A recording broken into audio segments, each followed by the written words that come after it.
भंडारा जिल्ह्यातनं एक महत्त्वाची बातमी आहे। सकल ओबीसी समाजाच्या वतीनं भव्य मोर्चा काढण्यात आलाय। दसरा मैदान ते जिल्हाधिकारी कार्यालयावर हा मोर्चा काढण्यात आला। ओबीसी समाजाची जातीनिहाय जनगणना व्हावी यासाठी अनेक आंदोलन मोर्चे काढण्यात आलेले आहेत, पण अद्यापही ओबीसी समाजाला न्याय मिळालेला नाहीये आणि म्हणून सरकारला जाग आणण्यासाठी या मोर्चाचं आयोजन करण्यात आलंय। याचा आढावा घेतला आमचे प्रतिनिधी प्रवीण तांडेकर यांनी।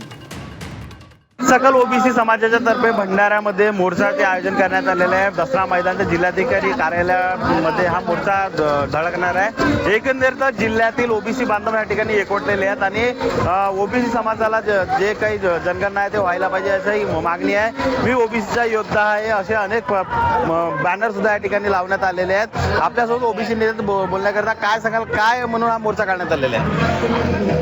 मागील अधिवेशनामध्ये मोदी सरकारने ओबीसीची जात नाही जनगणना करू असं अधिवेशनामध्ये आश्वासन केलं होतं, परंतु आज ओबीसीची जनगणना सुरू होत आहे 1 एप्रिलपासून, परंतु त्या राजपत्रामध्ये SC ST प्रमाणे ओबीसीचा कॉलम नसल्यामुळे हा त्या सरकारला जागृत करण्यासाठी ओबीसीचा धडक मोर्चा आहे। जर ओबीसीचा कॉलम नाही तर जनगणनेमध्ये हा ओबीसी समाजाचा सहभाग राहणार नाही, यासाठी हा धडक मोर्चा आहे।